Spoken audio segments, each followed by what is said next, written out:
Welcome to Herbally Yours, an adventure into the world of natural medicine. Here is your host, Dr. Kamhi, the natural nurse who will help you take the leap to ultimate wellness.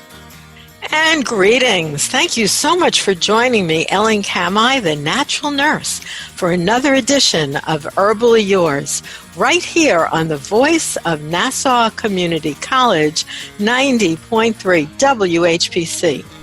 Herbally Yours brings you the latest information about the many facets in the world of natural living. Today, we are so happy to have as our guest Dr. Ken Redcross. Dr. Redcross is the author of Bond, the 4 Cornerstones of a Lasting and Caring Relationship with Your Doctor. He runs his own concierge personalized medical practice designed to enhance the patient-doctor relationship while providing convenient access to full-spectrum healthcare services and holistic and wellness counseling. He joins us today to discuss COVID, theories about COVID, about why it might be affecting certain areas of the country and certain populations, such as African Americans, with a greater amount of severity and death. So we're going to talk about comorbidities like hypertension, diabetes, vitamin D deficiency, and they're linked to COVID-19 complications. You can always find out more at drkenredcross.com. That's DR for doctor, kenredcross.com. And thank you so much for joining us today, Dr. Redcross. Oh, thank you, Ellen. It's so wonderful to be back here with you today. Thank you. Now, one thing about your private practice, which you've been doing what you call concierge medicine for years. You didn't just start that.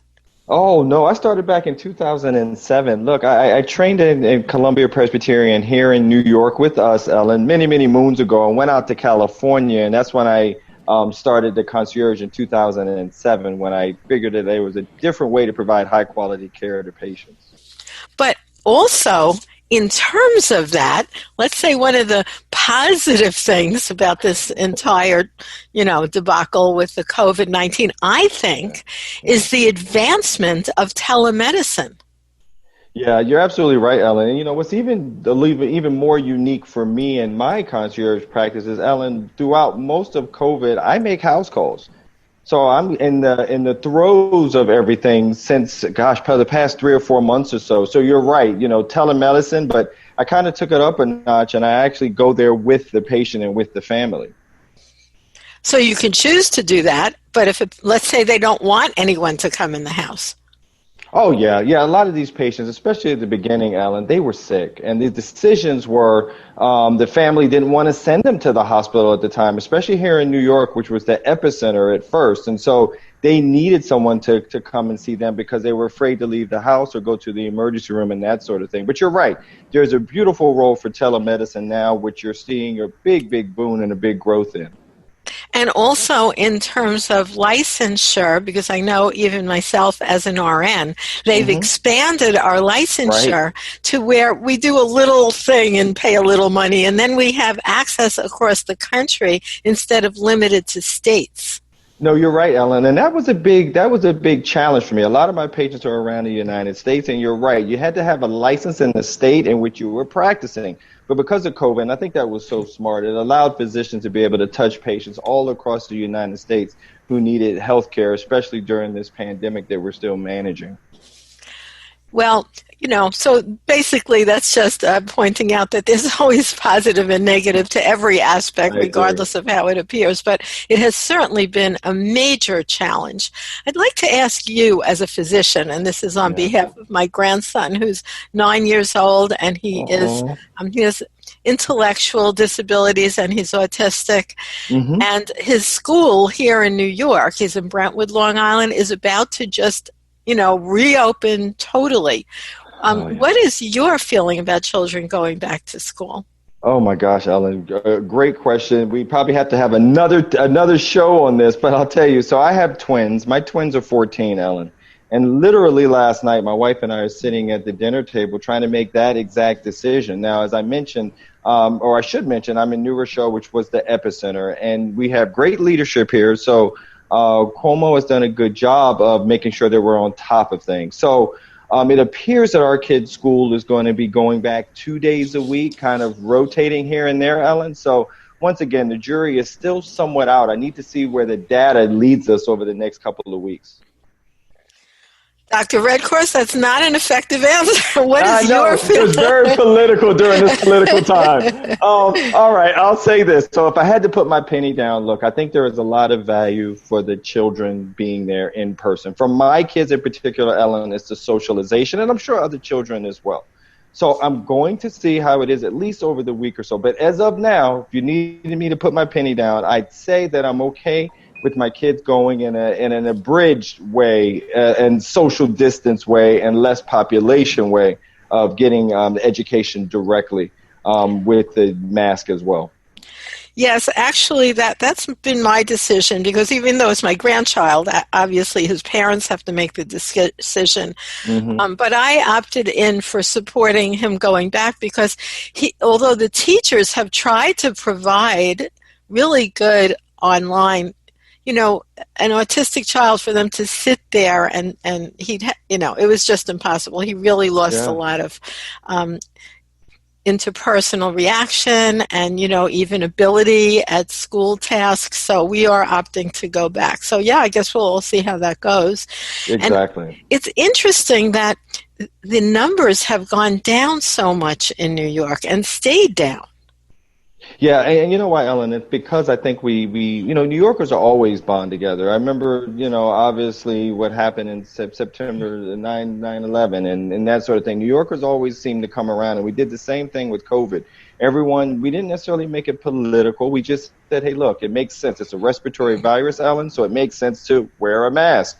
And we all kind of came around that and we wore a mask and we stayed home for a bit and we continued to social distance. And you're right, the numbers are beautiful here in New York because we kind of came together as a community, as a state, and decided that this just made too much sense. That's what the specialists were telling us. Well, also, in terms of your representation of the fact that COVID-19 complications have disproportionately affected the Black community, I will share that the father of my children is Black, and so my children are Black, and my grandchildren are Black. I mean, they call themselves different names over the years, mixed, I think. I don't know. Right. I always have to check in with them. What do we say we are now in terms of them? So, that was part of it. But why is that the case, do you think, Dr. Redcross? Well, Ellen, so there's a few things. So if everyone were to go to the CDC and see sort of the top diseases that are affected, it tends to be respiratory diseases such as COPD and asthma, cardiovascular diseases, and diabetes, all three which run rampant in the African American community. And the fact that we also see with a lot of the studies, Ellen, that a lot of these folks who are dealing with these medical challenges, especially African American, are also very low in vitamin D. And that's something that's really starting to get a lot more traction because we're learning that, vitamin D is more important, Ellen, than just for our bone health, right? We're learning that there's an immune component that we get with vitamin D as well. And so that's what we're really trying to focus on and drill down, especially for us in the African-American community and in my Latino community as well. Similar numbers there. So that is actually interesting, Dr. Redcross, because most of the diseases that you discussed, which cause complications and co-infections in people who have darker skin, but when we look at those, when you say run rampant, those things are not catching. Those diseases like diabetes, obesity, they are self-induced for the most part from what we put in our mouth. Isn't that true? That's a good point, Ellen. So to your point, so some of those things we discussed are medical diseases, of course. But you're right. There's an environmental component to all of this. There's a food choice component. There's the importance of education. Ellen, I read a very interesting study that showed that with 1 extra year of education, there was a 0.5 millimeter decrease in mercury of the blood pressure. Why would that be? Well, because you know that if you have a little more education about our health and what impacts our health, that we can choose foods that are good for our blood pressure. We can choose foods that aren't high in sodium that can tip us over if we have underlying heart failure, that sort of thing. So you're right. There's a genetic and also an environmental component to this as well. It is so true, and I think it could be a wake-up call to those people who do have a higher incidence of these diseases. Because I was presenting in Chicago a few years ago, and there was a physician there who did a study on a group of people called the Hebrew Israelites, the African Hebrew Israelites. Now, he himself was from Chicago, and he knew some of these people. They actually left Chicago as a group to live in Israel on sort of a kibbutz situation 40 years ago now. Well, it's actually 50 years ago now, but at the time that I met him, it was 40 years ago. So he did a study of health issues like what you talked about, these diseases of people in Chicago, and then their genetic brothers and sisters who had left with this group 40 years ago. Now, they, of course, follow a lot of strict health practices like exercise, vegetarian diet, no salt, drinking water, no alcohol. So it was a wonderful setup in terms of, you know, the genetics were the same. It was brothers and sisters. And all that differed was the lifestyle, the foods, the action, the activity, the focus on health and wellness. And it was, you know, very clear. And he came to the conclusion that that whole incidence of high blood pressure and higher diabetes rates was not genetic. It was like what we're talking about. So people who are living even in the midst of Chicago or other areas where this COVID infection is pointing out how intense these comorbidities can be in terms of making the disease process worse. Can't we just make better choices? Wouldn't that be a good message? You know, it really would. But then when you're talking about certain areas where you're in the inner city, where social distancing is a luxury, where you don't have the same alternatives to be able to go down the street and also get good, healthy food, whole foods. So there's a lot of challenges that must be worked out. But one thing we do know is that vitamin D is becoming increasingly important. And I like vitamin D, that message, Ellen, because number one, it's affordable. It's affordable for most people. It's just that we have to get the education about what vitamin D can do for your immune system. And when we're dealing with COVID or even the flu that's on its way, Ellen, it's all about the immune system. It's all about what our immune system kind of puts up its force field when we see something that comes into our bodies and how we're going to fight that. And the good thing is we know through studies that vitamin D actually helps to modulate the aspects of the So Dr. Redcross, why keep the message out, and especially within the community?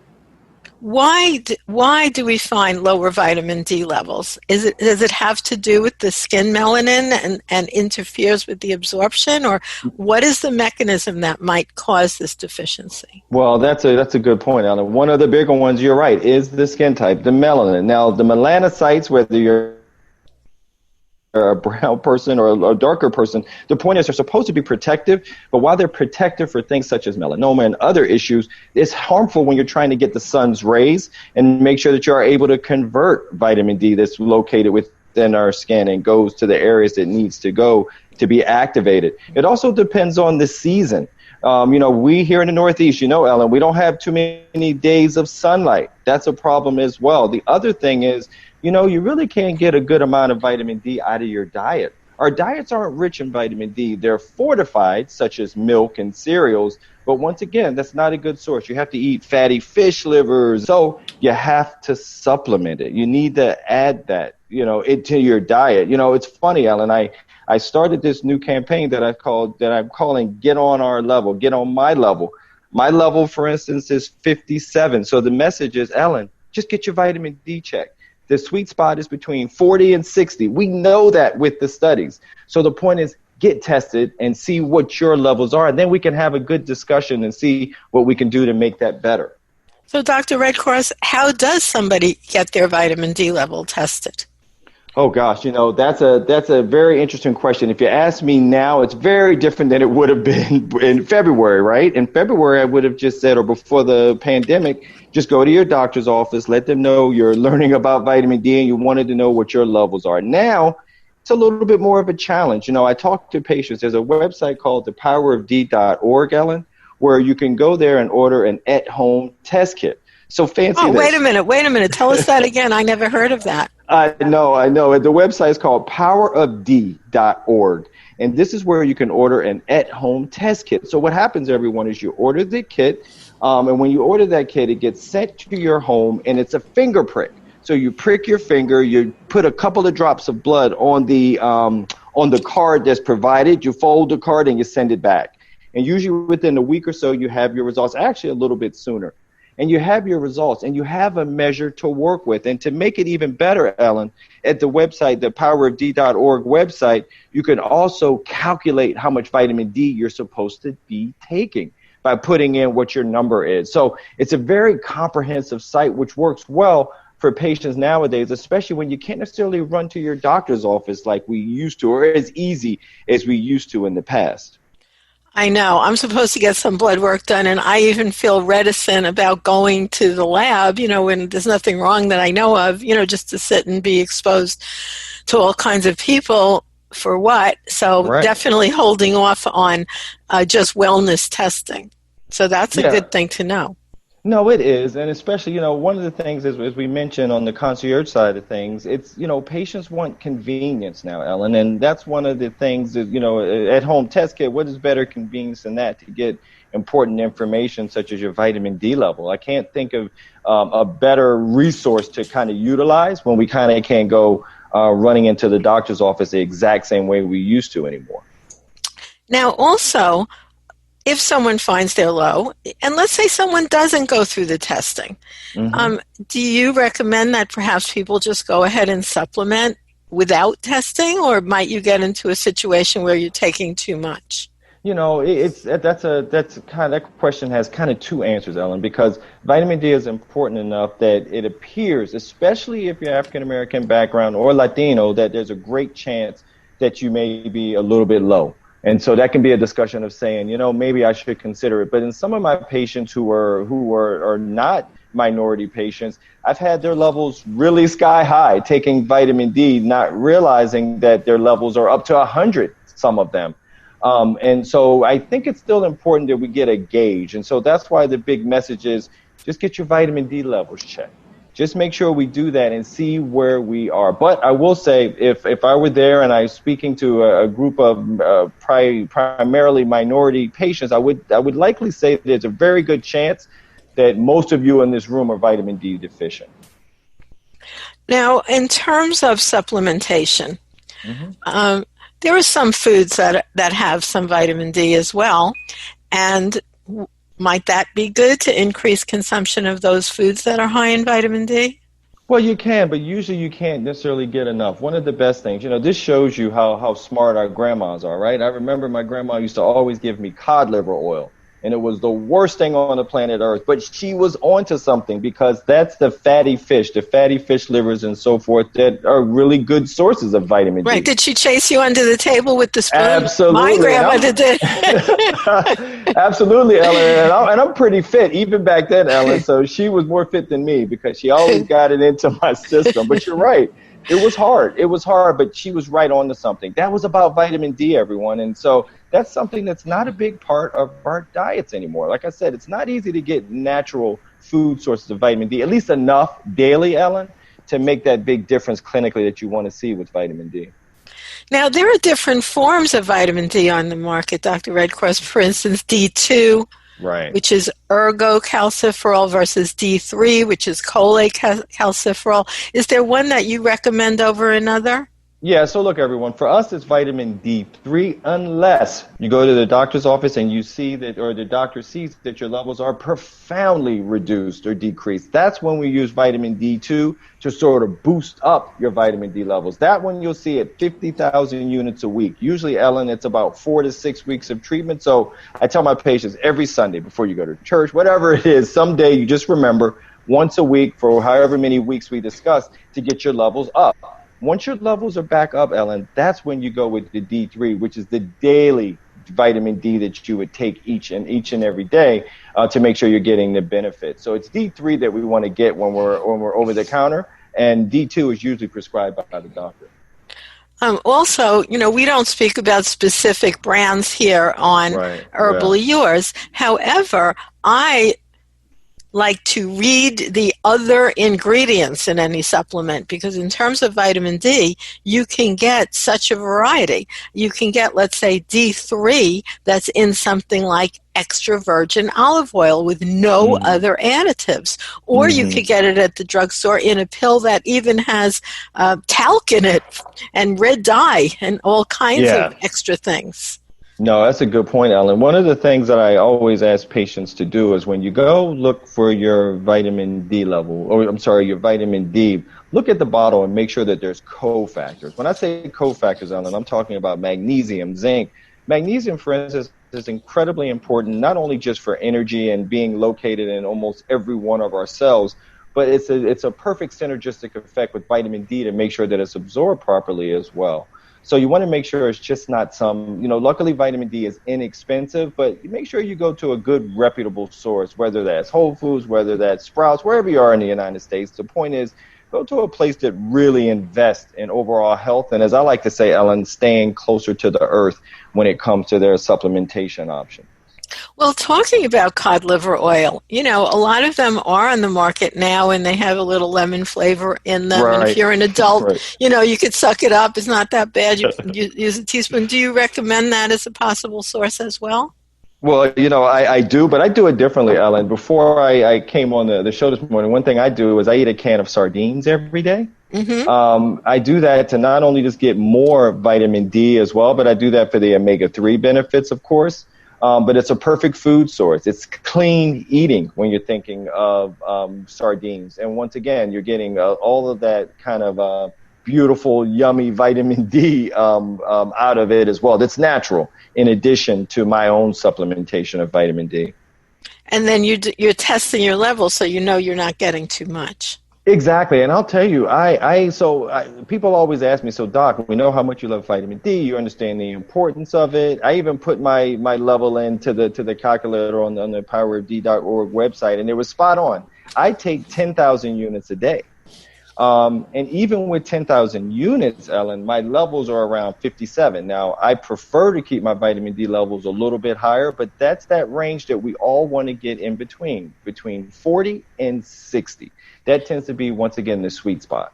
Which is different, which is so often the case. If you look at a conventional medical model, they will give a lower, because they're usually working with the level that you need to have to not be deficient. Well, in the kind of medicine you're looking at, it's more the optimum level that we're going for.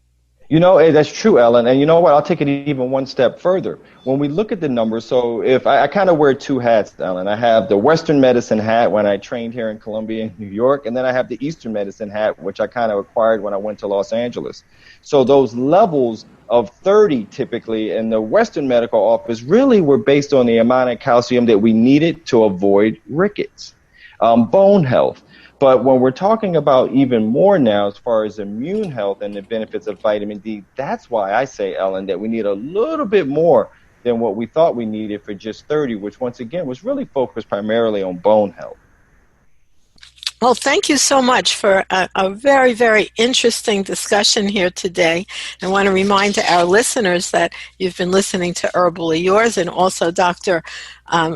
Ken Redcross is our guest. Dr. Redcross, what are some of the best ways to get in touch with you and find out more about your information? Oh, gosh. So feel free to reach out to me. I'm on all the social media platforms. My website is drkenredcross.com, and tons of wonderful information on vitamin D and what it means for us is at the website powerofd.org. And once again, there's a calculator and a way to get your levels checked. So I want to make sure that everyone, Ellen, as I like to say now, gets on my level, and that's the goal. Well, I think that's great information, and thank you for sharing. Do you think COVID-19 is just going to go away? I mean, every virus does usually have a sine wave of where it comes and then it goes. Well, I think we just need to be smart, Ellen, and make sure that we're all doing what we need to not propagate it, to not allow it to keep growing and then mutating potentially, especially with influenza on its way. So tons of hand washing, tons of distancing, and tons of mask wearing will make this thing go away. No matter what side of the aisle you're on, the importance is we need to work together on this one. Yeah, it's really odd that it's become a political issue rather than just a health issue. That's exactly. We're living in very strange times with that.